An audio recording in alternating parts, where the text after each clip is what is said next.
Well, we've reached the end of the road, my friends.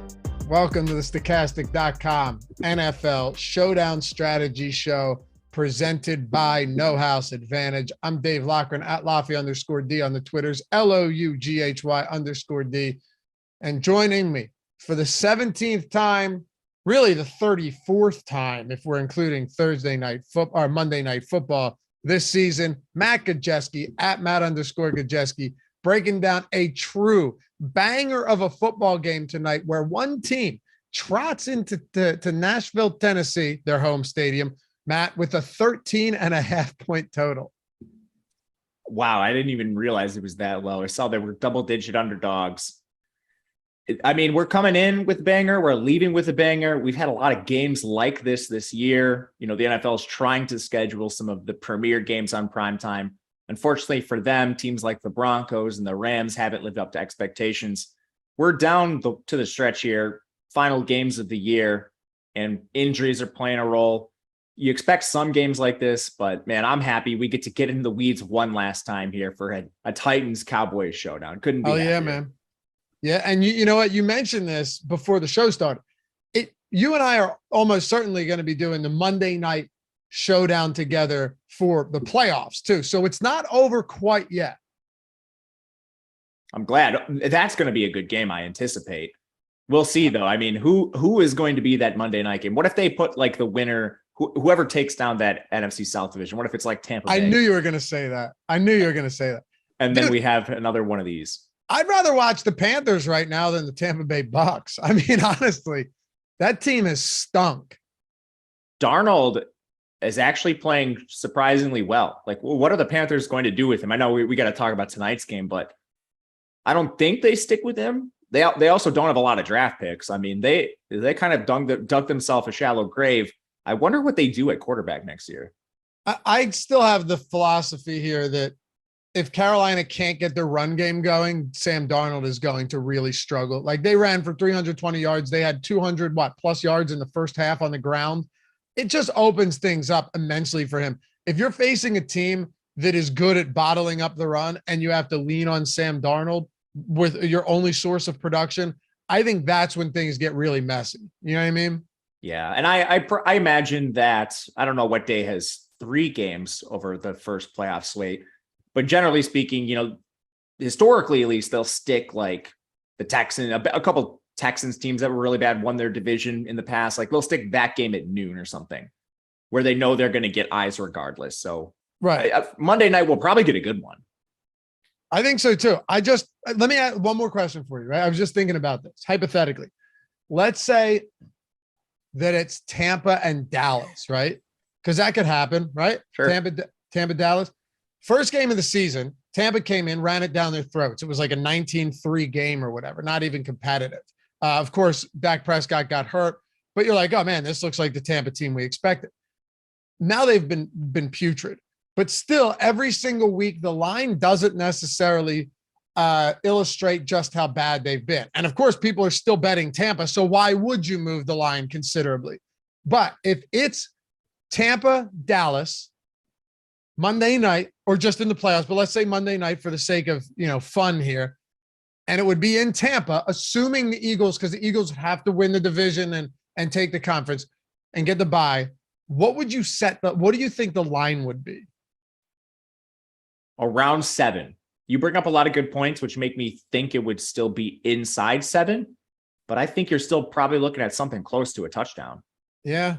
I was thinking, dude, I'm not even kidding. I was thinking 4.5. Oh, I would be all over Dallas if that. So would I. But we've seen it all year in Tampa.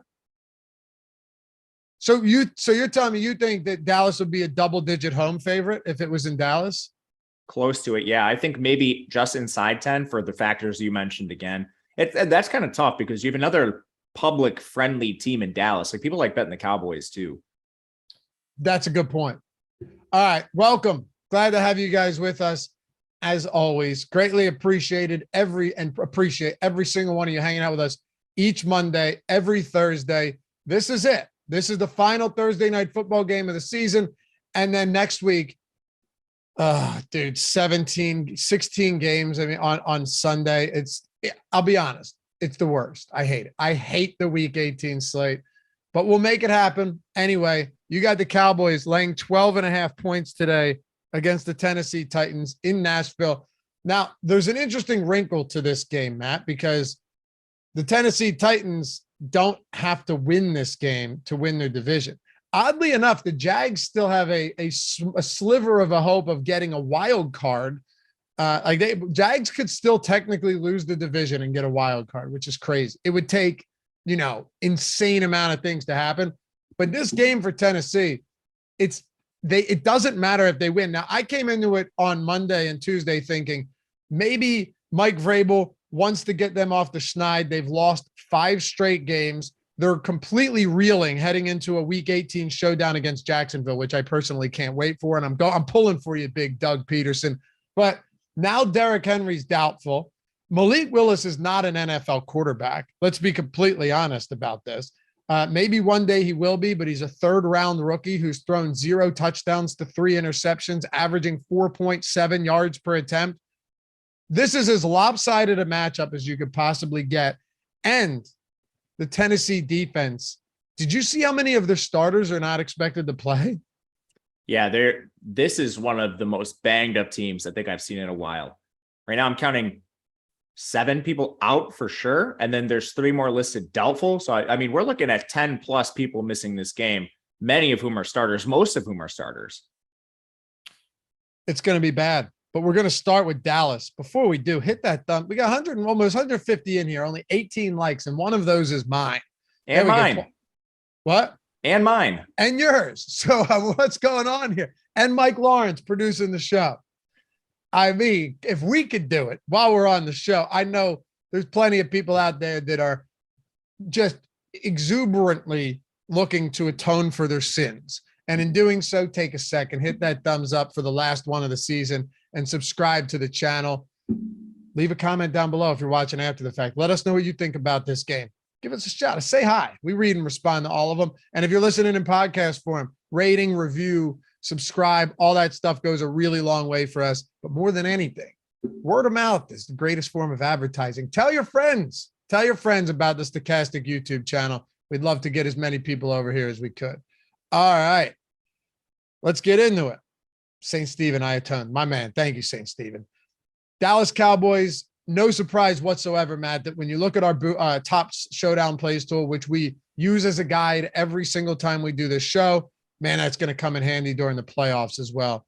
You've got CeeDee Lamb, Dak Prescott, Ezekiel Elliott, 1, 2, and 3 in top play probability. Then Malik Willis at 10, just simply for rushing upside and no Derrick Henry. And then Pollard, Cowboys, Schultz at 5, 6, and 7. So 6 of the top 7 top play probability guys are all Dallas Cowboys, and one of them is the Cowboys defense. 6% is a pretty high number for a defense. Yeah, it's incredible. And you've got it basically, if you want to just highlight the defense quick and how crazy it is they have a top play this high, it makes sense in a vacuum. You have a quarterback who's inept, playing as a double-digit underdog. Like, he's going to have to throw, even if the Titans don't want him to. And if they choose to just run the ball, 40 times here, they're probably dead in the water. And again, they need a win to secure the division. Otherwise, it's going to come down to next week, which I don't think they want either. And then you have a great pass rush for Dallas, one of the best defenses in the NFL. Sets up very well for them. Not to mention the sub 14-point implied team total for the Tennessee Titans.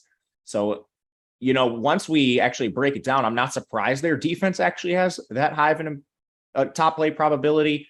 And as far as everybody else goes, anytime you really get a 10-point, 14-point, whatever in that range favorite over a team, I mean, you're going to see a lot of their players pop up in top play probability. And you and I were talking about this before the show.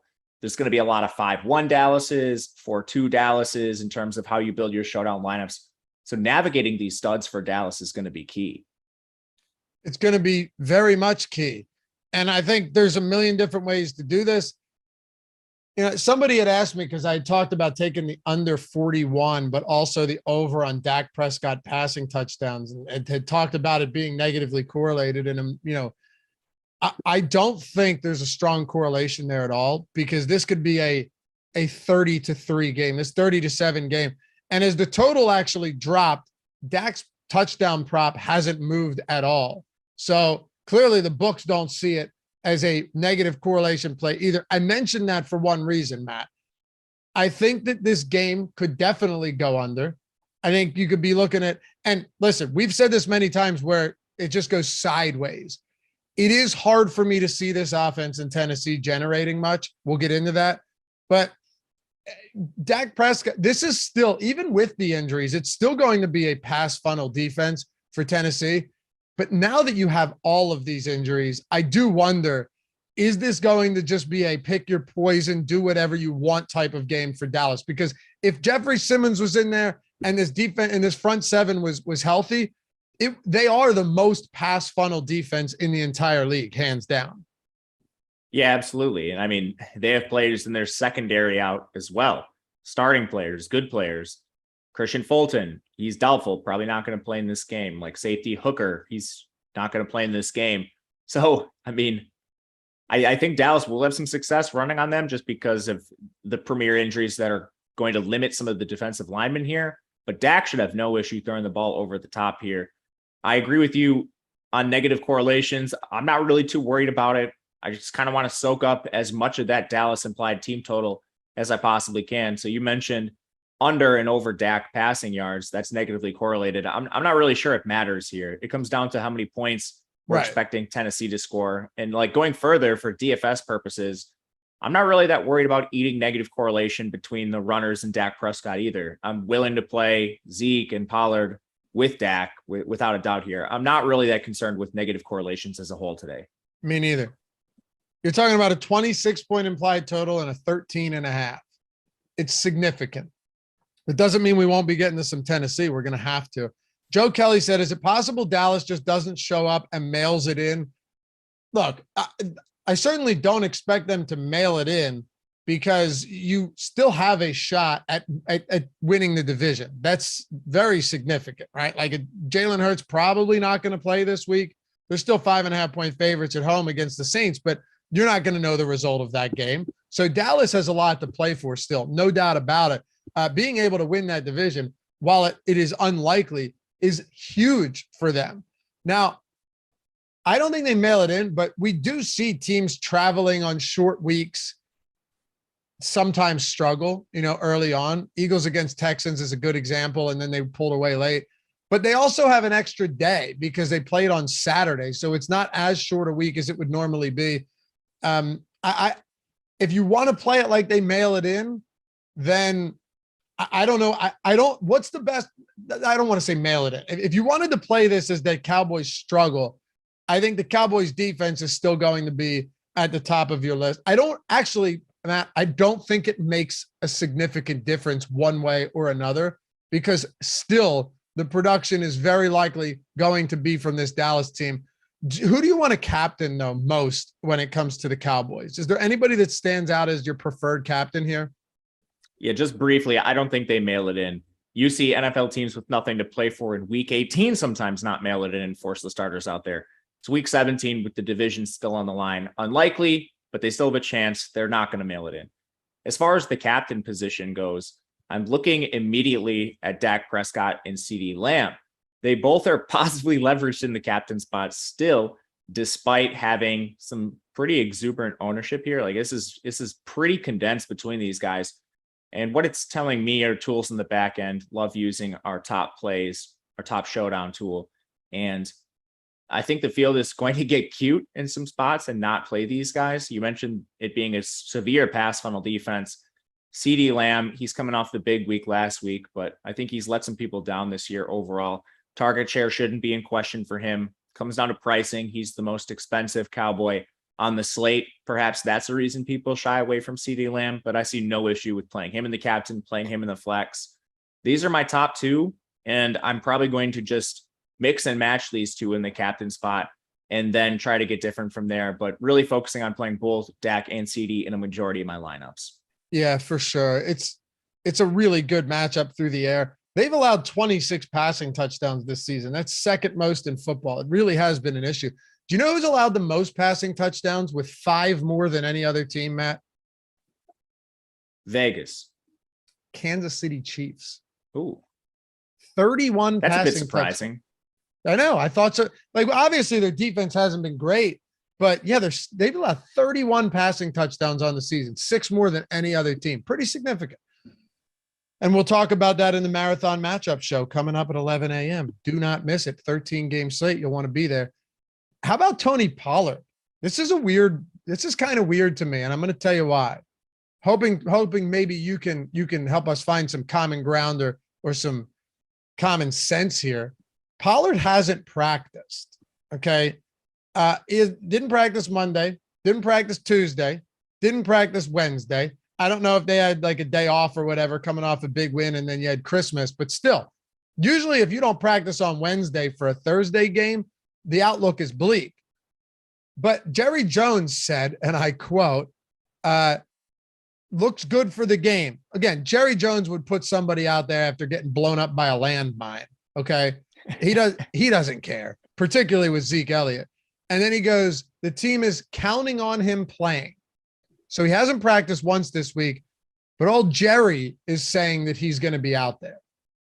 Tony is saying he's going to be out there too. He tweeted something like, I don't know the exact phrasing on it, but it's a charity and it's for every yard he gets, like if you donate, he's going to match like up to a certain like number out of his own pocket for this charity, which I have no idea why you'd tweet that if you weren't playing in the game. So like, I think it's pretty clear he's playing if he's tweeting something like that. Like for every yard I gain tonight, I'm donating this amount of charity up to a certain amount.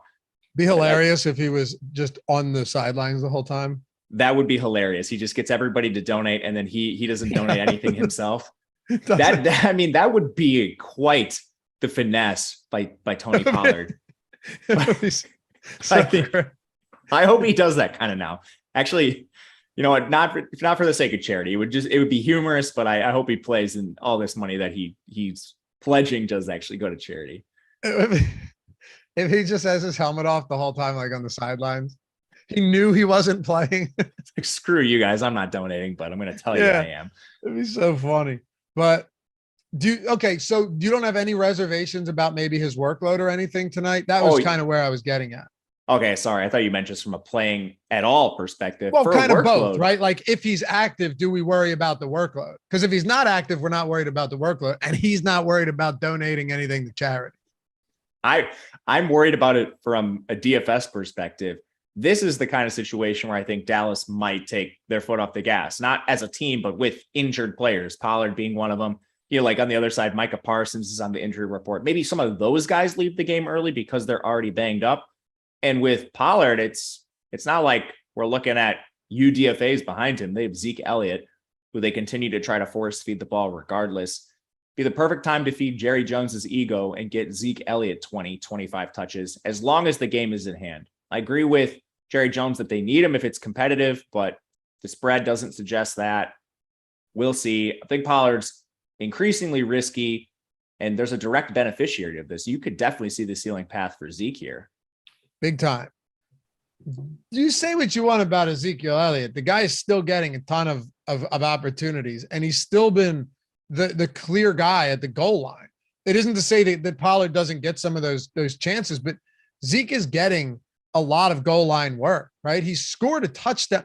He has scored a rushing touchdown in 1, 2, 3, or more than one. 1, 2, 3, 4, 5, 6, 7, 8 straight games. He's actually had a great year. I mean, he's been fairly efficient. I think people just run into the problem of comparing him to Pollard, who is one of, if not the most efficient back on the ground in the NFL. So, I mean, people rightfully want Pollard to get more work, but it's not like Zeke has been bad. He's been efficient himself. For DFS perspectives, he's receiving high value touches. Anytime you can get somebody with any sort of goal line role on an offense projected for as many points as they are tonight, that is something that should be enticing to you. But I think sometimes Zeke gets a little bit overlooked with the shiny new toy and Pollard alongside him. I have a lot of interest in Zeke tonight. Me too. A lot. I have no problem captaining him. Normally I'd have some concerns, but man, they are down a lot. Autry's doubtful. Simmons is out. Cunningham is out. Bud Dupree is out. What are they missing? All their starting linebackers? Those are all their good players. Yeah. Hooker is out. I mean, we're talking secondary now. Fulton doubtful. That's 1, 2, 3, 4, 5, 6 of the 6 defensive starters are out or doubtful. Yeah, it's not good. Good for Zeke, though. It's very good for Zeke. This run defense is not going to look like what we thought it was, or what we've seen in the past. I want to ask you the biggest thing here, because we're going to need value somewhere. CeeDee Lamb's not cheap. Neither is Dak. You know, Zeke and Pollard are reasonably priced here. I do like that Zeke is cheaper. Dalton Schultz is fine.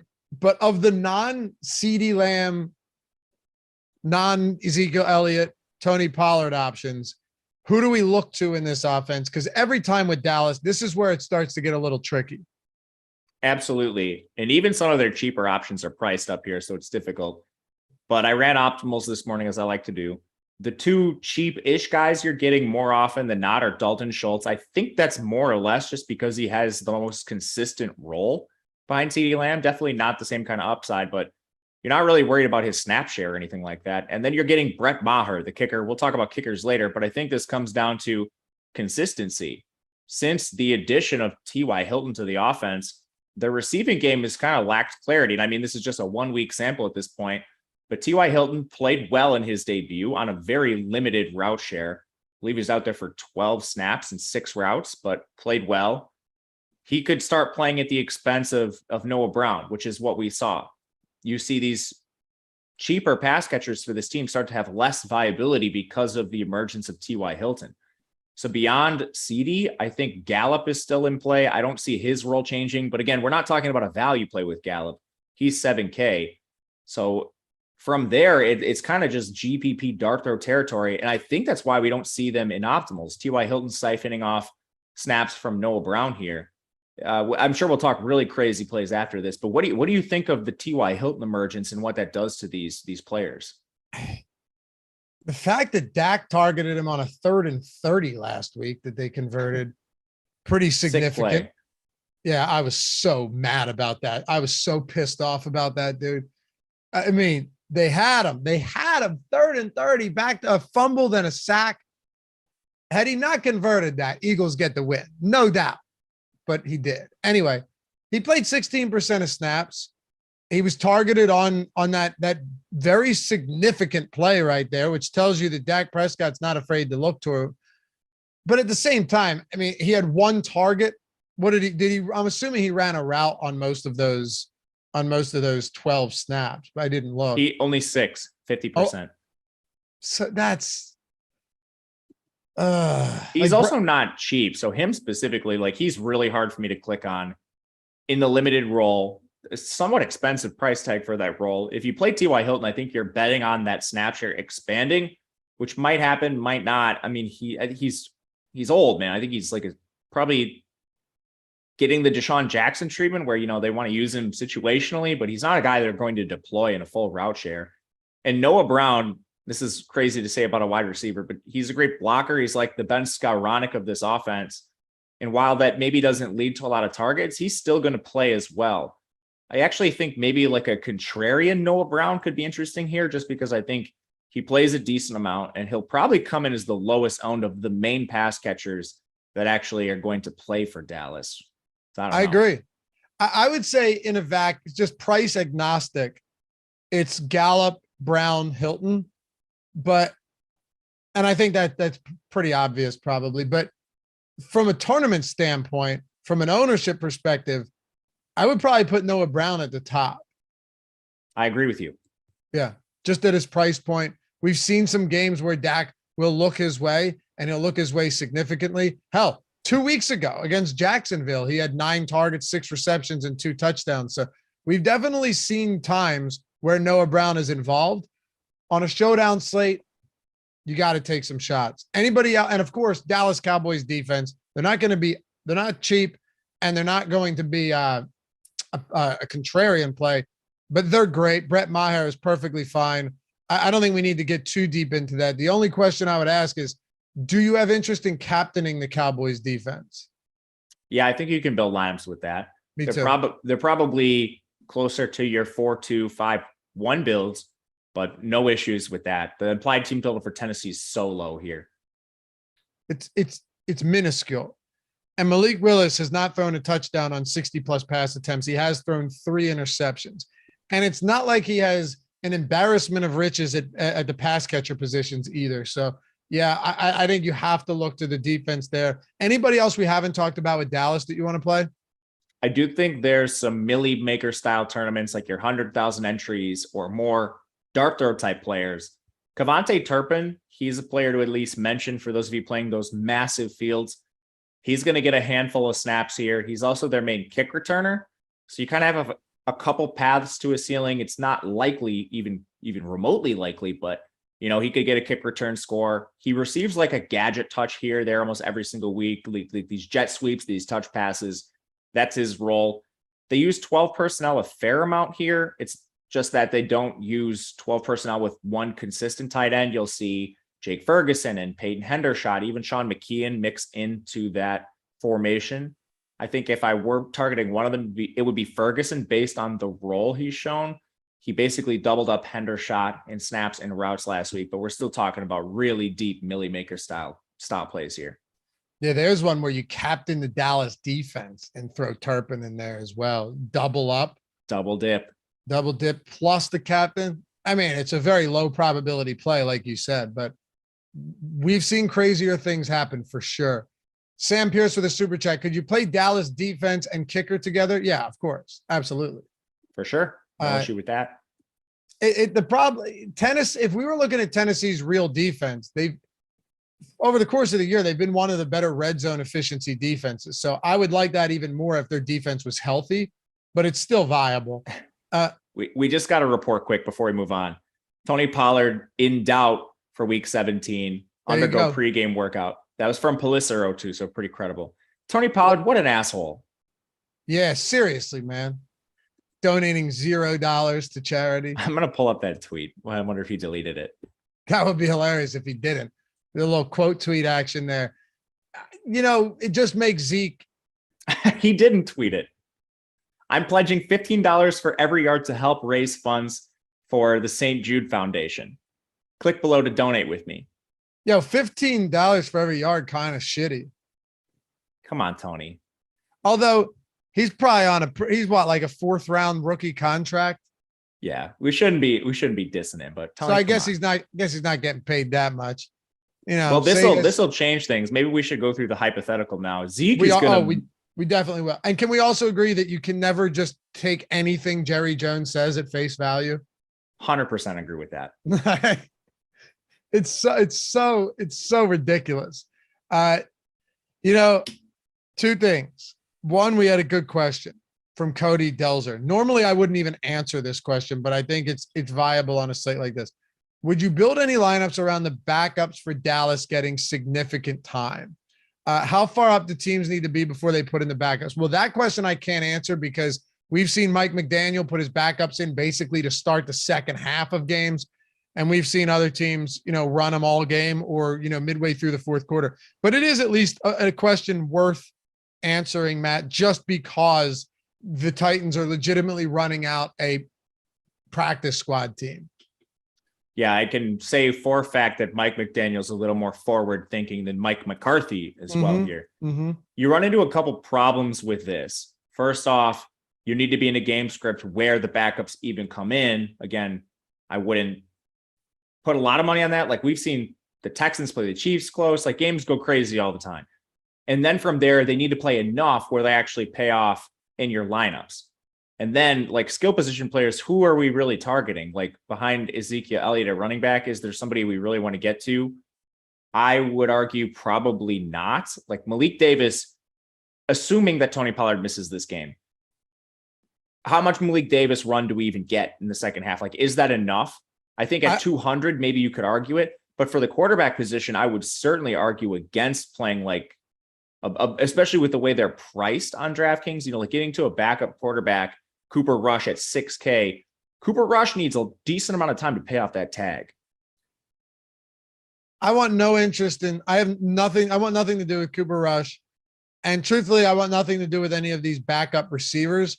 I do think Malik Davis is viable. I really do. If Tony Pollard doesn't play, we've seen, Zeke miss games this season, and Malik Davis had decent amount of opportunities. We've seen Malik Davis get blowout run before as well. 8 carries, 10 touches against Chicago, with 2 of them coming in the passing game. He had 7 carries and 3 targets, so 10 looks again against Minnesota in that blowout. So if you are looking to play it that way, I don't think Malik Davis at the Stone Min is the worst idea. And I have no problem in large field tournaments pairing him with Ezekiel Elliott either, under the condition that, of course, Tony Pollard doesn't play. Agreed with both of those. I think Zeke might become our best value on the slate, or close to it. No doubt. No doubt. And I think Malik Davis becomes the best all-out punt. I'll be completely honest. I think he's probably gets mixed in anyway, because do you want to give Zeke 28 carries? The answer is probably no. Like, I think Zeke still sees a good amount of work, a lot, more than he would with Pollard, but they still run the ball a ton, Matt. Like, this is a team that week in and week out, you're seeing 32, 33 combined carries between Zeke and Pollard in a lot of these spots. So I think even prior to the blowout against a complete skeleton crew defense in Tennessee, Malik Davis might see, even if it's not a blowout, might see some opportunities. And then if it does blow out, Ezekiel Elliott's coming to the bench. All right. So I'm kind of working through this on the fly here just quickly before we move to Tennessee. This is really important, I think. What are I think now we're probably going to see the lineup configuration of some combination of Dak Prescott, CeeDee Lamb, Ezekiel Elliott in the captain spot, the other 2 in the flex, Malik Davis or some punt like him to make it all work. And then Hassan Haskins, Malik Willis, some combination of them being the chalk build. How do we navigate this ownership wise? The other wrinkle here is it doesn't use all the salary. So maybe it doesn't come in as owned as we think. Do you think Malik Davis will end up being relatively chalky? Because I think it's very possible. Not chalky, but chalky, popular enough as if you're loading up everybody for Dallas, is Malik Davis going to be that piece that you're putting in to free up the salary, is what I mean. So he already projected for 1.2 points with Pollard in. Now we're removing another 13 points from Pollard. Some of that's going to go to Zeke. Some of that is going to go to Malik Davis. I think right away from a price adjusted standpoint, when you look at salaries, you bring this into the consideration. He's going to project better than everybody, probably up through like Treylon Burks, maybe Julius Chestnut. Like, he might even project a little bit better than Noah Brown, some of these guys. I think optimizers are going to give him to you. The question I have on the back end here is, now we have so much value. Optimals. So I'm guessing here, but I went and I locked Prescott, CeeDee Lamb, Elliott, and Malik Davis. And just like that leaves 2 spots that the optimizer is going to play around with. Just give me the top optimals here. The highest one in salary was 48.5. Wow. So I think maybe this won't be as owned as we think, because you're not using the full salary. We know people are allergic to leaving salary on the table. Yeah, that's a good point. Ultimately, I would prefer him over Chestnut anyway. Without Pollard, I would definitely prefer him over Chestnut. And once we get a new ownership run, we'll see how that looks. Of course, if you guys wanted to get 3 free days of all of our NFL tools, you're getting Thursday, no games Friday, Saturday, but you have all of the Sunday tools to build. You'll have all of that, all of those tools, whether it's the boom bust tool, the top stacks tool, the ownership player projections. Of course, for tonight, the top showdown single game plays tool, all of that. We have the best showdown tools you're going to find out there. All of the probabilities, the leverage score, ownership projections, all that. 3 free days if you want to get in on that. Plus the NFL lineup generator as well. Generate showdown lineups. You can export them to CSV. You can do swaps. You can customize it. You can do late swaps, showdown and main slate, all of that. And we have it for NBA, but for NFL, if you want 3 free days, check this out. Just use the link in the description. Mike just threw it into chat as well. It's well worth checking out, especially if you're going to do it. You got to do it on a Thursday, get access to more than just one slate. You don't want to do it on a Tuesday or something like that. That doesn't help anyone.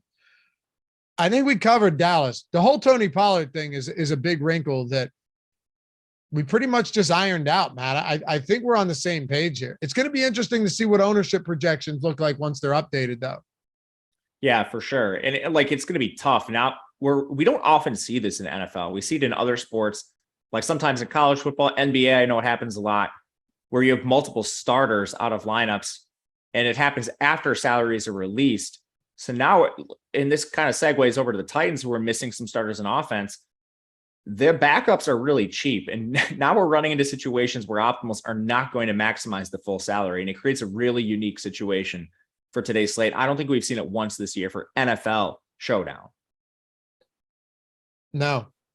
The 5-1 build is going to be popular. I'm really looking forward to talking about Tennessee here, because this is where you might be able to get unique in certain spots. Before we do though, shout out to our sponsor, No House Advantage. Phenomenal sponsor. We love those guys over there. We love what they're doing, innovating. There's nothing worse than sites innovate. I've seen it I've been in the DFS street since 2013, right? Whether it's playing content, whatever. And there's so many sites, Matt, that pop up and they say they're revolutionizing the way DFS is played. You know, this is better than anything you've seen. And then it's just horse shit, right? They're gone in 2 months. No House Advantage actually has a sick format that you can take all your DFS knowledge, apply it without a learning curve, and you can win a lot of money. And there's a ton of how many sites have you seen that are just terrible and they say they're the greatest thing out there? No House Advantage has just made something that's simple. You play against the field. You're building lineups without a salary, player props, over or under, no juice, over under. The props are static too. The lines don't move. And you put the ones you like the most at the top. They get the most points, kind of like a showdown build. The ones you like the least go at the bottom. Mike, what's the overlay at right now? It's probably massive. It's 3% fill. It will not fill. The overlay in and of itself is worth checking out. But if you use the link in the description or the one in the chat, you're getting up to $100 first match deposit bonus on top of that. And I will do you one better.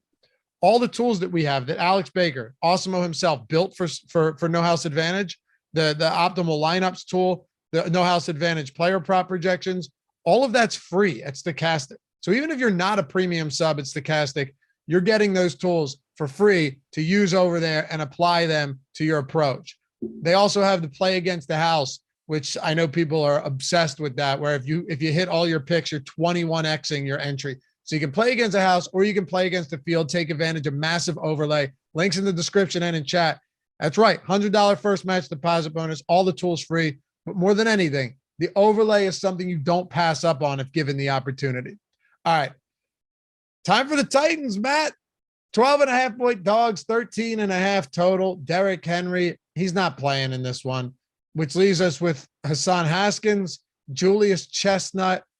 We have to start in the backfield here. We absolutely do. This is part of the starters being out after prices release leads to some premier value and optimals maybe not maxing out salary, because you have Hassan Haskins at 3K. And all reports indicate he is going to be the lead back here. Again, this isn't certain, but I think the betting money should be on him. They drafted this player. Obviously, they have a vision for him at some point. It's more or less just, I think, a change of pace role to Derrick Henry, but now he's getting a chance to actually handle the workload. He's a big back. He's a good pass catching back. He did both of those things at Michigan last year, so he should slide into that role. And then I'm anticipating Julius Chestnut to be your change of pace back. He's the exact opposite, like UDFA style runner, practice squad caliber player. So we also got confirmation from Pelissero that it's expected to be Haskins first in line here. Haskins is 3K. I think he's going to be incredibly chalky tonight because you have to play a Titan. You can't run 6-0 builds. And you're looking for the guys that are just going to have the most volume here. We know Malik Willis is not advanced as a passer. So with a team that has shown a willingness to run the ball 30 times, whether it's successful or not, Haskins at least has that opportunity and that safety. I think he's going to be incredibly chalky. No question. There's no doubt. The only thing that sucks is Malik Willis probably won't be able to hit him in the hands on a 1 yard pass. That's it. Vanitize said, "Is this live or just the video?" pre-recorded video. We are not live. You know, the Malik Willis thing to me is so interesting because there is definitely a path for him being the optimal captain. Like you could play, this sounds nuts, but if you had a Malik Willis captain and then 5 Cowboys, hell, maybe even Cowboys defense in there, would not shock me at all if it got there. He might have to run for his life today. If Malik Willis racks up 100 rushing yards and a rushing touchdown, right? It's not out of the realm of possibility. I know that he hasn't had a ton of upside or a ton of success rushing the football, but I'm not sure what alternatives they have. Maybe not to mention, like this game may be meaningless for Tennessee, but it's not meaningless in the sense that if they win in week 18 against the Jags, who I'm a fan of the Jags, but you have no idea what you're getting from them each week. If they win, they're trotting out Malik Willis in the postseason. Like you have to start figuring some shit out with this guy, whether Derrick Henry's on the field or not. As gross as it feels, if he goes out there and has a big rushing game and a rushing touchdown, hell, 80 rushing yards and a rushing touchdown is 14 right there out of the gate. I'm just curious how popular do you think those type of builds are where you captain Willis and you just run him naked without a pass catcher and hope that he can rack up a ton of rushing yards on a team that has no weapons to speak of? I think he'll be popular in that style build, but not at captain. I think you're going to see 5-1s with him at flex. Captain, absolutely not. That is going to be a very contrarian way to play him. I mean, he basically is going to walk into 15 points, even at horrible efficiency. He was almost there last week and he was downright awful. And as far as like the motivation stuff with Tennessee goes, I mean, even if they were eliminated from the playoffs, they've got to make a decision with this guy. He's been terrible. They invested a 3rd round pick in him. There's no guarantee Tannehill's back. They have outs. They can get out of Tannehill's contract essentially. So, I mean, they got a big choice to make a quarterback, whether he's good or not. Like they're going to evaluate him and they're going to try to see what he can offer. They're not just going to completely neuter the game plan. So he does have upside. 43 rushing yards last week. I mean, he only rushed the ball 7 times, which is a bit egregious. He should probably be like in the Justin Fields level of carries. He has that kind of athleticism. So it doesn't make sense to me. But ultimately, it's another week of him starting. Maybe Tennessee realized this. We're talking about really small samples with Willis. And because of the rushing ability, we do have upside here. I'm old enough to remember when people had written off Justin Fields because his previous coach, Matt Nagy, wouldn't use him in that way. So maybe we see a change, but the upside is undeniable because of the mobility. And you know who the backup is there? Joshua Dobbs. Oh, Dobbs. Joshua Dobbs. Malik Willis has more. Player. Malik Willis has twice as many, or probably more, career snaps than Joshua Dobbs at the regular season level. I've lost so much money on Joshua Dobbs in the preseason. No one else has ever said that. I'm serious. I don't think that's ever been said before. I've lost so much money playing him in the preseason.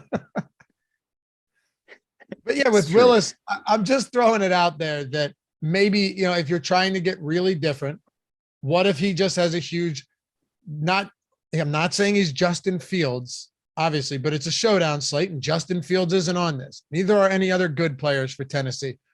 Matt, what if he has 100 and a touchdown? There you've got your bonus and the touchdown.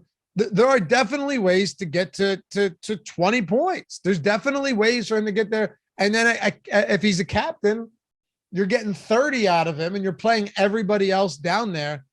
It sounds so crazy, but it's not crazy. He's been horrible and he's almost gotten to 20 points. Right. And listen, he actually has positive leverage in the captain spot. He has 8% ownership, 9% optimal probability at the captain spot. I don't love it, but it's not the craziest idea out there if you want to get different, but also play all of the good players for Dallas. That's all I'm saying. I agree with you. You're going to be massively different. How many lineups do we think at this point are captain Zeke, CD, or Dak? I would say over 75%. Close. Oh, yeah. Right? You would think so. With Pollard unlikely to play, you would certainly think that. We already had it at 50% between Lamb, Prescott, and Dak, and that was before Pollard was out of our projections. It's going to be close. I would rather I think I would rather play a naked Malik Willis than try and figure out which one of these pass catchers is going to not only get the target. See, it's the Ben Rossa thing. Not only do the pass catchers have to get the targets in an offense like this, they actually have to be catchable balls. And, Treylon Burks, I like Treylon Burks. Maybe they give him some jet sweeps or some shit that to try and open it up, get him some stuff in the flat. But Robert Woods has been awful all season. Chigakonkwo is sick. I love the guy, but he's somebody that has benefited greatly from Ryan Tannehill taking shots down the sideline or up the seam with him. I don't know how here's what I'm saying. If you're going to do that with these guys, I get it, but you're also completely throwing darts, because while Malik Willis can at least fall back on the upside, it's possible that any of these pass catchers for Tennessee that you play, it is possible that they finish without a reception. Not all of them combined, but whichever one you play. These are just play them for leverage. That's it. They're going to come in with virtually no ownership now. Tournament needs to be big enough to consider them. Cash games, low risk contests. I'm not even giving these guys a thought. Large field is where I'll start to think of them, and how I want to play them, I think, is not getting like crazy off the board with the rest of my lineup. I think these guys are going to be enough.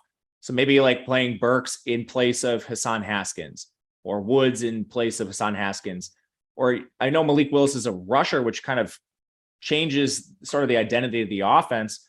Normally, I'd be willing to play a pass catcher without the quarterback, but here I think Willis might just do enough rushing the ball by himself, where you still probably want these guys together, even if they're not as positively correlated as your traditional quarterback wide receiver stack. But ultimately, I think the way you play them is just in a large enough field tournament for the leverage that they provide. And if you go like 3-3 builds or 4-2 builds in favor of Tennessee, like, you're going to be so contrarian today. That is one thing that's very true. The one advantage there is not going to show up in the projections, but that's so contrarian. So what would your optimal contrarian Titans heavy build be? Let's say even 3 Titans, but what would your contrarian Titans heavy build be if it's 3 or 4? I think I'm going to limit it to 3. All right, I'll run it right now with, okay, I'm going to lock Haskins, Willis, and Burks, and I'm not going to captain them. So at that point, if you play those 3, you cannot play all this. Oh, you can play all the studs, I believe. Yeah. So there is a lineup that works here. It's a Zeke captain.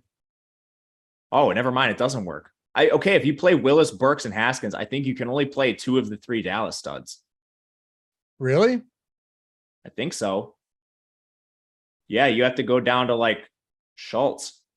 Well, I think it'd probably be a good time for us to start building the lineup then. Yeah. For the 3 threes, if you play those 3 specifically, you're going to be so contrarian. Who is your favorite Tennessee pass catcher?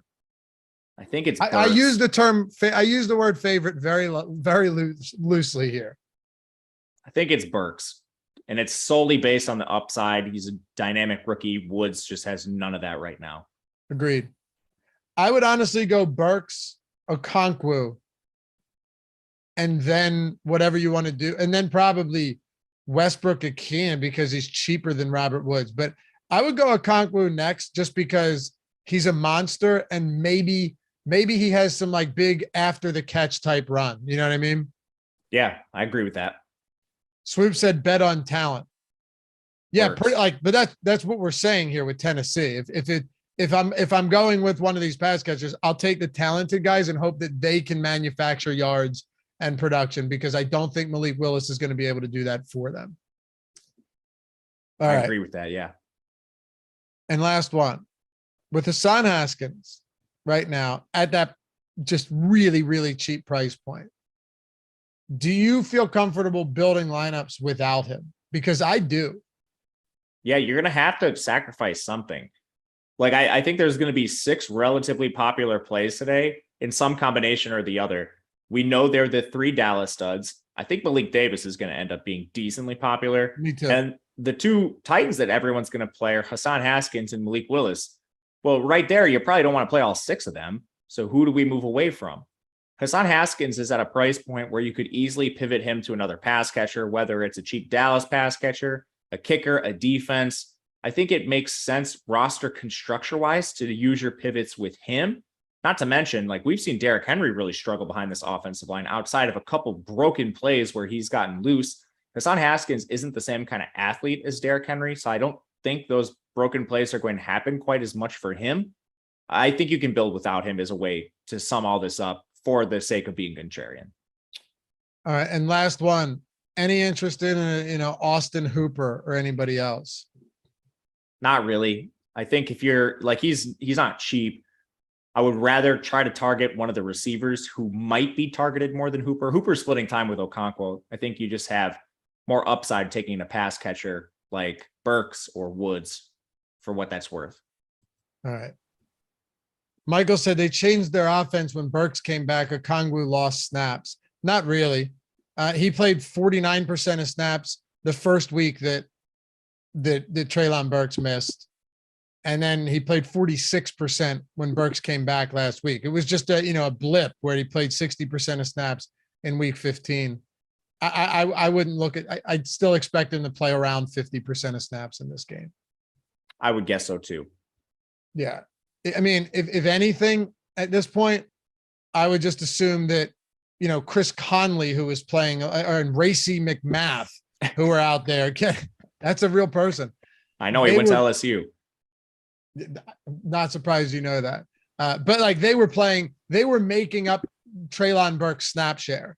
And then they played 5 total snaps last week. So really it was Conley and McMath that saw the huge downgrade and opportunity, really anything whatsoever. McMath didn't see the field. All right, let's build a lineup here. Then we'll turn this baby over to the NFL or NBA strategy show. And then at 11 Eastern time, it is 9:54 here on the East Coast.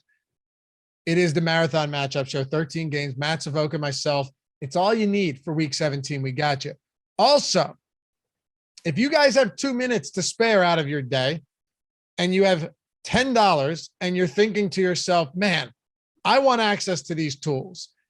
I might do the 3-day but I want more. I want to try it for every sport, but I can't pay that right now. Maybe that's how you feel. Well, if BetMGM's available in your state, you don't have to. All you need is 2 minutes to sign up and $10. Because if you use the link in the description or the one in chat, this is the best deal you're going to find. I promise you. You won't get another offer. We're already dropping it down to 1 month coming up shortly. Take that $10 when you use the link and sign up. You'll see the link in the description and in chat. Take that $10, put it on any game. Any game, right? Doesn't have to be a money line either. It can be a side or a total or whatever. Once that settles, you've got 2 free months of Stokastic Plus Platinum, $240 value, including our Discord, lineup generator, lineup builder for hand builders, all of our tools for showdowns, for main slates, for everything, including football, basketball, hockey, PGA, MMA, every sport out there, we got you covered. It's the perfect way to go. I'm playing with a, small bankroll right now, but I would love to be able to use these tools, hopefully win a tournament. Look, there's no lack of transparency here. Our hope is that you try these tools out, and maybe you are a lower bankroll player. You try these tools out and you use them and you keep winning, and then you want to stick with us, right? Like it's kind of try it before you buy it. And if you start winning and crushing, why would you not want to stick with us? It's that simple. So check it out. Link is in the description and in chat. Just deposit $10 when you use that link in the BetMGM. Put that 10 on any game. And no matter how much your bet is, up to $1,000, here's the icing on the cake. If you lose, you get it all back in free bets anyway. Need I say more? I think not. And appreciate you guys for getting us to 121 likes here. Matt, I think it's my turn to go at captain. I think so too. I'm going to go. Let's play large field here. I'm going to go Malik Willis. Oh, okay. Oh yeah, man. Look, we could do any kind of crazy. Let's go large field. I'm going to throw Malik Willis in and just see what happens because we talked about it. Let's see what happens with this build. Doesn't mean we have to play it.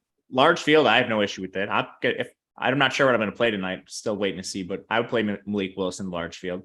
So we're already incredibly contrarian. Going to take the value plays. CD Lamb. Okay. I'm throwing Zeke in there. I'm throwing Dak in there. Okay. Again, and because of our captain, I have no issue doing this. I'm throwing Malik Davis in there. All right. So we have a ton of salary left over. This is where I think we can kind of get interesting.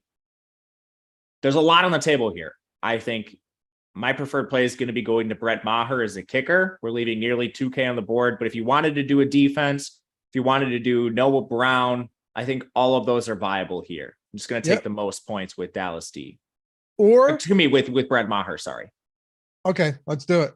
Or if you think that maybe Malik Willis makes a couple decent plays, you could go to Treylon Burks there as well. If they have to throw, if they're trailing and he's running, Treylon Burks is also doable in that. There's a lot of really interesting ways to build lineups today that might not seem contrarian, but I think could end up being relatively contrarian. I agree with you. It's going to be a fun slate. It was fun, like getting that news live in the air too, and trying to hash it out. We never get news on this show ever. No.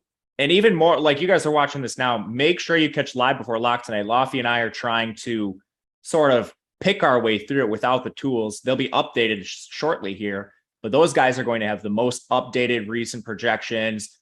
Inactives will have been out. You'll get the best up-to-date information there. Absolutely. Appreciate you guys. Hey, it's been a phenomenal season. We love you all. 17 weeks up and down for Thursday Night Football. You guys have been with us every single week. It means a ton for all of you that support us. Matt, any final words here? You said it well. Really appreciate you guys. I mean, for some of you, we start this show at 6 a.m. if you're on the West Coast. You guys are getting up. You're watching it through work. Can't tell you how much we appreciate it. And good luck, of course. Hope you guys take down some money and go into the playoffs strong. No doubt. And hey, Matt and I, we will be here for Monday in Wild Card Weekend. I have no doubt about that. But until then, sayonara, friends.